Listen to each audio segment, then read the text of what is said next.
warahmatullahi wabarakatuh. Perkenalkan, nama saya Ramalia Novre Hermanto, NIT 196244042, Prodi KPNKB, dan saya sekarang semester 4. Di sini saya akan mempresentasikan hasil PowerPoint saya, dan di sini saya akan memberikan materi yaitu tentang tinjauan psikologi tentang belajar. Sebelum masuk materi, apa sih psikologi itu? Nah, jadi psikologi itu adalah ilmu yang mempelajari lebih dalam mengenai mental, pikiran, dan perilaku manusia. Dan oleh karena itu, psikologi adalah hal yang sangat penting dan yang dilakukan untuk meraih kesehatan mental dan kesejahteraan hidup secara keseluruhan. Dan tentang belajar, pengertian tentang belajar adalah perubahan yang relatif permanen dalam perilaku atau potensi perilaku sebagai hasil dari pengalaman atau latihan yang diperkuat. Menurut James O. Whittaker, belajar dapat didefinisikan sebagai proses di mana tingkah laku ditimbulkan atau diubah melalui latihan atau pengalaman. Nah, jadi psikologi belajar itu adalah ilmu yang mempelajari prinsip-prinsip perilaku manusia dalam penerapannya bagi belajar dan pembelajaran. Jadi belajar itu sangat penting untuk kita semua ya, dan belajar juga belajar yang efektif itu melalui pengalaman, karena dalam proses belajar seseorang itu berinteraksi langsung dari objek belajar dengan menggunakan semua alat yang pada indranya, dan juga belajar juga merupakan proses dasar dan perkembangan hidup manusia. Proses belajar itu juga berbeda dengan proses kematangan, di mana proses kematangan itu adalah proses di mana tingkah laku dimodifikasi akibat serta dari pertumbuhan dan perkembangan struktur serta fungsi-fungsi jasmani. Nah, yang kedua yaitu ada aktivitas yang termasuk belajar. Jadi yang itu ada tentang set belajar. Suatu set adalah arah atau sikap terhadap pekerjaan. Di dalam suatu set terdapat berbagai alternatif tindakan mencapai tujuan. Set belajar juga mengarahkan perhatian pada hal-hal yang relevan dengan kebutuhan dan motivasi si belajar, serta menemukan tujuan atau alternatif tindakan yang paling baik. Apabila tidak ada set belajar, maka tidak ada banyak yang diperoleh dari belajar itu sendiri. Jadi dalam pembelajaran, set belajar itu sangat penting dan juga merupakan alternatif untuk kita tetap belajar. Yang B, beberapa aktivitas belajar, yaitu ada 11. Yang pertama mendengarkan, yang kedua memandang, yang ketiga meraba, mencium dan mencicipi, yang keempat menulis atau mencatat, yang kelima membaca, yang keenam membuat ikhtisar atau ringkasan dan menggarisbawahi, yang ketujuh mengamati tabel, diagram dan bagan-bagan, yang kedelapan menyusun paper atau kertas kerja, yang kesembilan mengingat, yang kesepuluh berpikir, dan yang kesebelas latihan atau praktek. Nah, di sini saya akan menjelaskan satu persatu aktivitas belajar. Yang pertama yaitu adalah mendengarkan. Nah, sebagai contoh, pada saat kita di sekolah atau di kampus, kita mendengarkan guru atau dosen sedang menjelaskan di depan. Nah, tugasnya pelajar atau mahasiswa yaitu adalah mendengarkan apa yang sudah diberikan kepada dosen atau guru. Jadi, itu juga termasuk dalam aktivitas belajar ya teman-teman. Nah,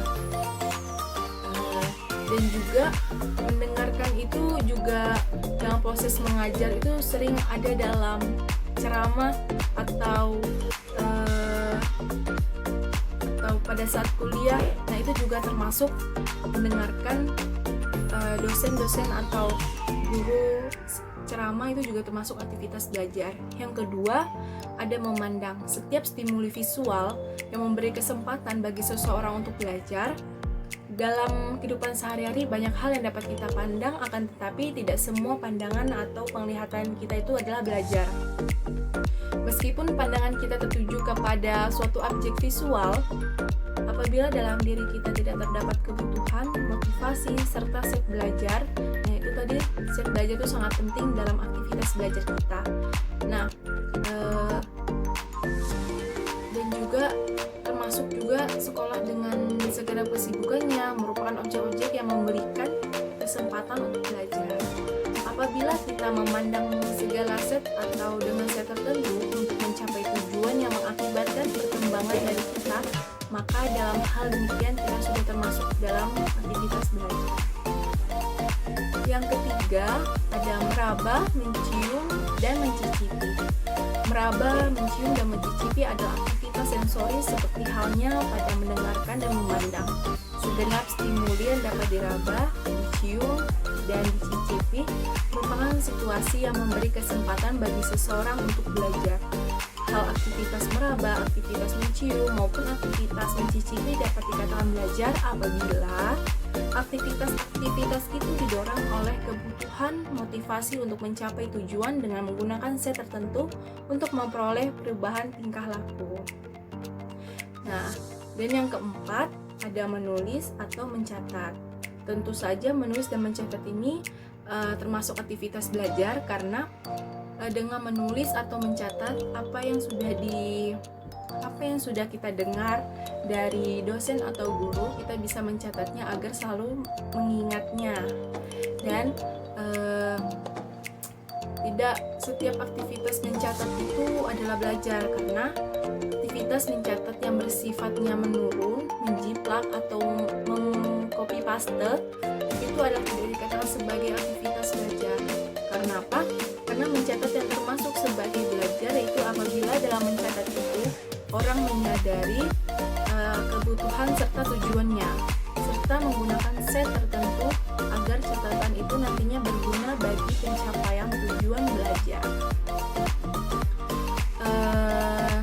Dan setiap aktivitas penginderaan yang kita tuju yaitu akan memberikan kesan-kesan yang berguna bagi kita sebagai pelajar. Dan juga yang kelima ada membaca. Yang kelima membaca, tentu saja membaca ini sangat penting. Dengan membaca kita bisa mendapatkan pengetahuan, apa yang kita tidak tahu bisa menjadi tahu karena dengan membaca. Jadi membaca ini juga sangat penting. Dan membaca, seringkali ada orang yang membaca buku pelajaran sambil tidur, sambil berbaring. Nah, itu tidak bisa dikatakan aktivitas belajar, karena yang dimasukkan aktivitas belajar membaca itu adalah yang sesungguhnya. Jadi dengan sadar ya. Dan juga membaca belajar juga bisa menentukan set juga, karena membaca untuk keperluan belajar itu harus menggunakan set. Nah, jadi set ini sangat penting dalam aktivitas belajar manapun. Dan yang keenam, membuat ikhtisar atau ringkasan dan menggarisbawahi.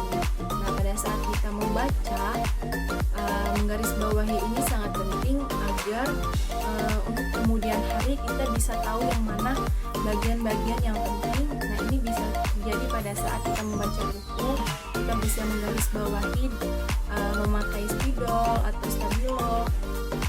Dan ringkasan ini juga apabila contoh saat kita presentasi atau PowerPoint, nah itu juga apa yang sudah dari awal sampai akhir yang kita bahas itu diringkas menjadi sebuah teks yang sangat singkat agar kita bisa paham apa yang dipelajari.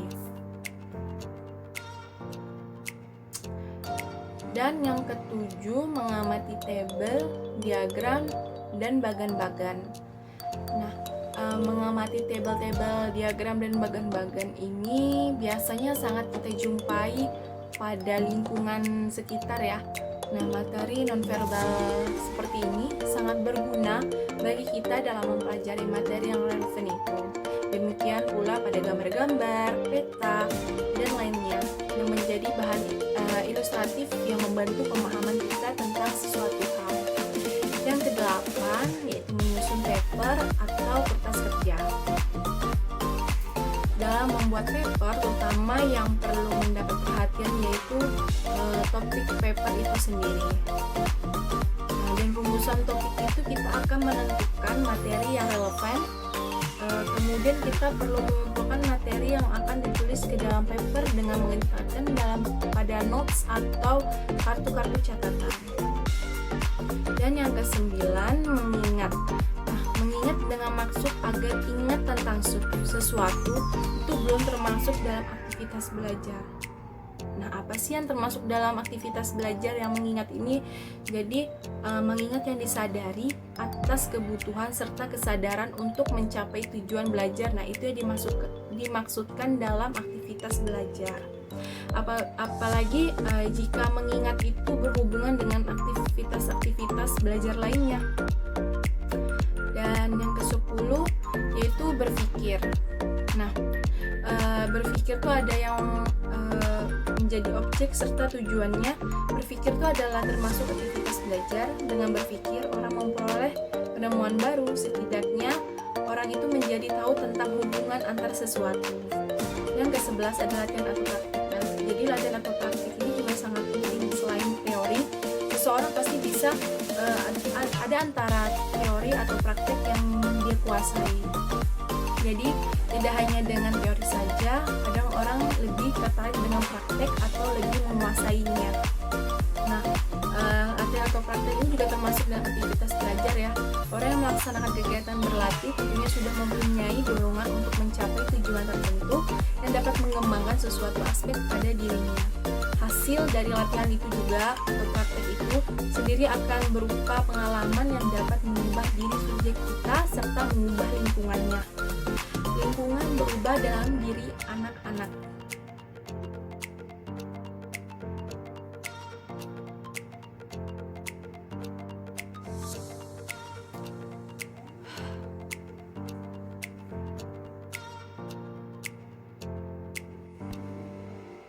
Nah, selanjutnya yang ketiga, faktor-faktor yang mempengaruhi hal belajar. Jadi dalam belajar itu banyak sekali faktor yang mempengaruhinya. Dari sekian banyak faktor yang mempengaruhi belajar, yaitu ada 3 macam. Yang pertama, faktor stimuli belajar. Yang kedua, faktor-faktor metode belajar. Yang ketiga, faktor-faktor individual. Nah, faktor stimuli belajar ini, faktor stimuli belajar ada 5. Jadi yang dimasukkan dalam stimuli belajar di sini yaitu adalah segala hal luar individu yang merangsang individu itu untuk mengadakan reaksi atau perubahan si pelajar. Stimuli dalam hal ini juga mencakup materi, penegasan, serta suatu lingkungan eksternal yang harus diterima atau dipelajari oleh si pelajar. Nah, jadi di sini ada faktor-faktor stimuli belajar yaitu ada 5. Panjangnya bahan pelajaran, yang kedua kesulitan bahan pelajaran, yang ketiga berartinya bahan pelajaran, yang keempat berat ringannya tugas, yang kelima suasana lingkungan eksternal. Nah, yang pertama yaitu ada panjangnya bahan pelajaran. Nah, panjangnya bahan pelajaran itu berhubungan dengan jumlah bahan pelajaran. Jadi bahan yang terlalu panjang atau terlalu banyak dapat menyebabkan kesulitan individu dalam belajar. Kesulitan belajar individu itu tidak semata-mata karena panjangnya waktu untuk belajar, melainkan lebih berhubungan dengan faktor kelelahan serta kejemuan si pelajar dalam menghadapi atau mengerjakan bahan yang banyak itu. Nah, dengan bahan yang terlalu panjang, hal ini juga membutuhkan waktu yang panjang pula dan dalam mempelajarinya. Dan yang kedua itu kesulitan bahan pelajaran. Tiap-tiap bahan pelajaran itu mengandung tingkat kesulitan yang berbeda-beda pastinya. Tingkat kesulitannya bahan pelajaran mempengaruhi kecepatan belajar. Makin sulit sesuatu bahan pelajaran, makin lambatlah orang yang mempelajarinya. Sebaliknya juga, semakin mudah bahan pelajaran, makin cepatlah orang yang mempelajarinya. Nah, bahan yang sulit memerlukan aktivitas belajar yang lebih intensif, sedangkan bahan yang sederhana mengurangi intensitas belajar seseorang. Yang ketiga yaitu berartinya bahan pelajaran. Belajar tentunya memerlukan modal pengalaman yang diperoleh dan belajar juga di waktu yang sebelumnya. Modal pengalaman ini dapat berupa penguasaan bahasa, pengetahuan, dan prinsip-prinsip. Modal pengalaman ini menemukan keberartian dan bahan yang dipelajari di waktu yang sekarang.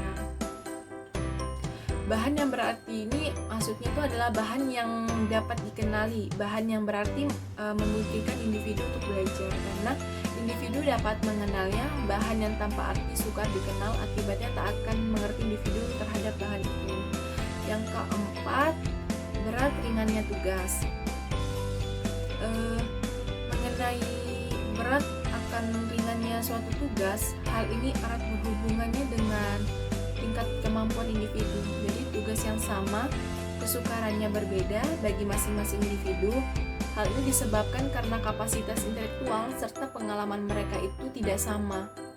Nah, dapat dibuktikan bahwa tugas-tugas yang terlalu ringan atau mudah adalah mengurangi tantangan belajar. Sedangkan tugas-tugas yang terlalu berat atau sukar membuat individu itu tuh merasa kapok atau jerah untuk belajar. Nah, yang kelima yaitu suasana lingkungan eksternal. Suasana lingkungan eksternal ini menyangkut banyak hal, yaitu antara lain cuaca. Nah, bisa cuacanya itu suhu, mendung, hujan, atau mendung, hujan atau lembab. Dan waktu bisa pagi, siang, sore, malam. Nah, kondisi tempat juga termasuk dalam suasana lingkungan eksternal seperti kebersihan, latar sekolah, fisik kelas, ketenangan, atau demo. Nah, itu faktor-faktor yang mempengaruhi sikap dan reaksi individu dalam aktivitas belajarnya, sebab individu yang belajar adalah interaksi dengan lingkungannya. Lanjut, yang B, faktor-faktor metode belajar. Faktor-faktor metode belajar yaitu ada 9. Yang pertama, kegiatan berarti atau praktek. Yang kedua, overlearning dan drill. Yang ketiga, resitasi selama belajar. Yang keempat, pengenalan tentang hasil-hasil belajar. Yang kelima, belajar dengan keseluruhan dan dengan bagian-bagian. Yang keenam, penggunaan modalitas indera. Yang ketujuh, penggunaan belajar. Yang kedelapan, bimbingan dalam belajar. Yang kesembilan, kondisi-kondisi insentif. Nah, di sini saya akan menjelaskan satu persatu faktor-faktor metode belajar. Yaitu yang pertama ada kegiatan berlatih atau praktek. Nah, seperti halnya pada bidang medis, kegiatan berlatih dapat diberikan dalam dosis besar ataupun dosis kecil.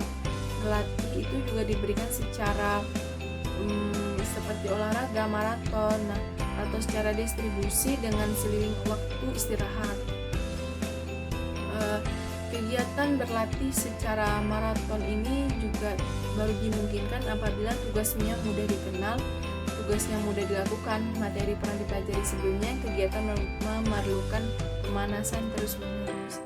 Jadi kegiatan berlatih atau praktek ini termasuk dalam faktornya metode belajar. Yang kedua, overlearning dan drill. Overlearning dan drill ini untuk kegiatan yang bersifat abstrak, misalnya menghafal atau mengingat. Nah, maka overlearning ini sangat diperlukan dalam metode belajar. Overlearning juga dilakukan untuk mengurangi kelupaan dalam mengingat keterampilan-keterampilan yang pernah dipelajari tetapi dalam selama waktu tidak dipraktikkan. Overlearning ini juga terlalu lama menjadi kurang efektif bagi kegiatan praktek apabila overlearning ini berlaku bagi latihan keterampilan motorik seperti main piano atau menjahit. Nah, maka drillnya berlaku bagi kegiatan berlatih abstraksi, misalnya berhitung. Mekanisme. Nah, drill ini adalah tidak berbeda dengan overlearning. Baik drill maupun overlearning berguna untuk memantapkan reaksi dalam pembelajaran. Yang ketiga, resitasi dalam belajar. Kombinasi kegiatan membaca dengan resitasi sangat bermanfaat untuk meningkatkan kemampuan membaca itu sendiri. Nah, maupun untuk menghafalkan bahan pelajaran dalam praktek setelah diadakan kegiatan membaca atau penyajian materi. Kemudian si pelajar ini berusaha untuk menghafalkan tanpa melihat bacaannya. Jika ia sudah menguasai dalam suatu bidang atau suatu bagian, dapat menunjukkan ke bagian selanjutnya. Nah, resitasi ini lebih cocok untuk diterapkan pada pelajar yang membaca atau belajar hafalan. Dan yang keempat, pengenalan tentang hasil-hasil belajar. Dalam proses belajar, individu sering mengabaikan tentang perkembangan hasil belajar selama dalam belajarnya. Penelitian menunjukkan bahwa pengenalan seseorang terhadap hasil atau kemajuan belajarnya adalah sangat penting. Karena apa? Karena dengan mengetahui hasil-hasil yang sudah dicapai, seseorang akan lebih berusaha meningkatkan hasil belajarnya selanjutnya.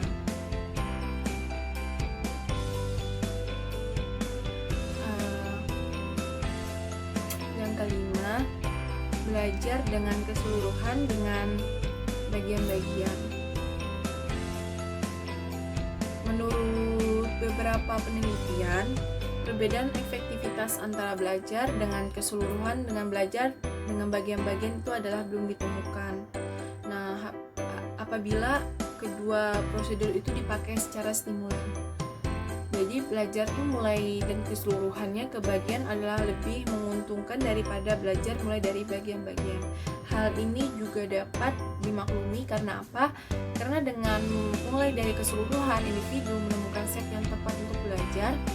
Kelemahan dari metode keseluruhan adalah membutuhkan banyak waktu untuk pemikiran sebelum belajar yang sesungguhnya berlangsung.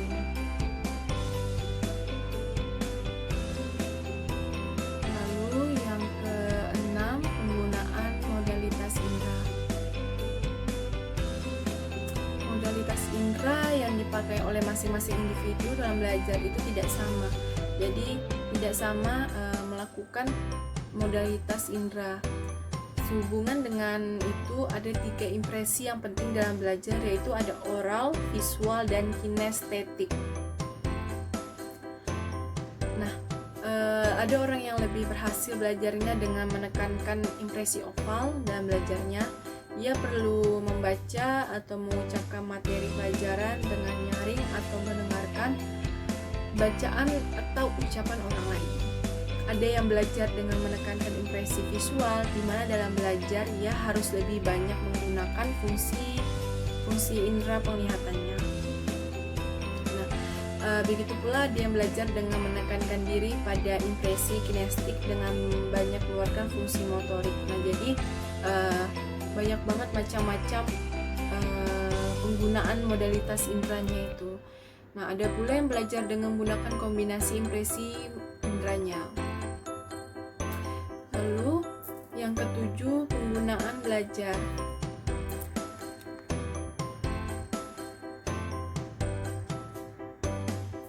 Yang ketujuh, penggunaan belajar. Nah, arah perhatian seseorang itu sangat penting bagi belajar ya.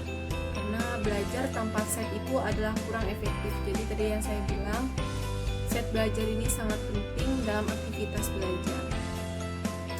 Mengenai hal ini sudah dikemukakan pada bahasan yang terdahulu. Dan yang ke-8, bimbingan dalam belajar. Bimbingan yang terlalu banyak diberikan oleh guru atau orang lain cenderung membuat si pelajar itu menjadi tergantung dan bisa sangat bosan. Nah, bimbingan dapat diberikan dalam batas-batas yang diperlukan oleh individu. Hal yang penting yaitu perlunya pemberian modal kecakapan para individu, sehingga yang bersangkutan ini dapat melaksanakan tugas-tugas yang dibebankan dengan sedikit saja bantuan dan pihak lain. Dan yang ke-9, kondisi-kondisi insentif. Nah, insentif ini apa sih? Nah, jadi insentif ini adalah berbeda dengan motivasi. Nah, motivasi ini berhubungan dengan penumbuhan kondisi internal berupa motif-motif merupakan dorongan internal yang menyebabkan individu itu berusaha mencapai tujuannya tertentu. Nah, sedangkan insentif ini adalah objek atau situasi eksternal yang dapat memenuhi motif individu. Insentif adalah bukan tujuan, melainkan alat untuk mencapai tujuan. Insentif juga dapat diklasifikasi menjadi dua macam, yaitu ada insentif intrinsik dan insentif ekstrinsik. Nah, di mana intrinsik ini yaitu situasi yang mempunyai hubungan fungsi impresional dengan tugas dan tujuan.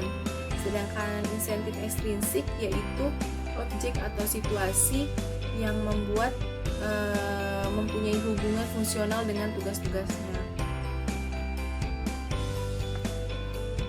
Lalu jadi situasi yang menimbulkan insentif intrinsik misalnya mengecankan nalar tentang hasil atau kemajuan belajar, persaingan sehat, dan kooperasi.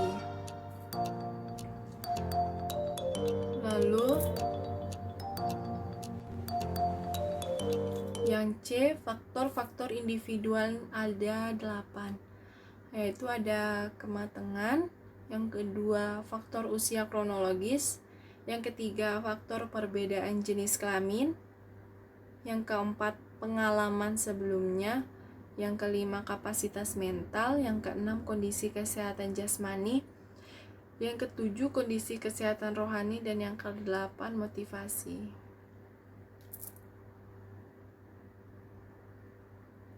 Nah, yang pertama ada kematangan. Kematangan ini maksudnya kematangan yang dicapai oleh individu dan proses pertumbuhan fisiologisnya. Kematangan terjadi akibat adanya perubahan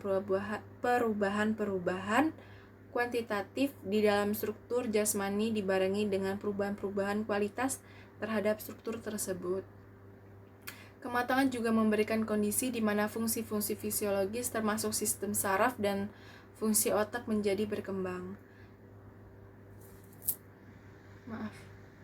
Yang kedua, faktor usia kronologis. Pertambahan dalam hal usia selalu dibarengi dengan proses pertumbuhan dan perkembangan juga. Semakin tua usia individu, semakin meningkat pula kematangan berbagai fungsi fisiologisnya. Anak-anak yang lebih tua adalah biasanya lebih kuat, lebih sabar, lebih sanggup dalam melaksanakan tugas-tugasnya yang lebih berat, lebih mampu mengarahkan energi dan memperhatikannya dalam waktu yang lebih lama. Nah, usia kronologis merupakan faktor penentu daripada tingkat kemampuan belajar individu. Yang ketiga ada faktor perbedaan jenis kelamin.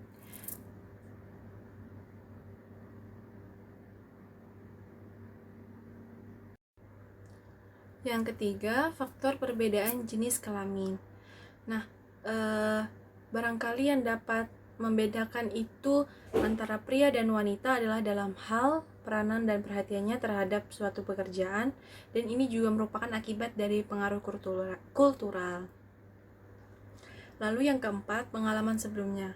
Lingkungan juga mempengaruhi perkembangan individu atau perkembangan seseorang. Lingkungan juga banyak memberikan pengalaman kepada seseorang. Pengalaman yang diperoleh oleh individu ini ikut mempengaruhi hal belajar yang bersangkutan, terutama pada transfer pembelajarannya.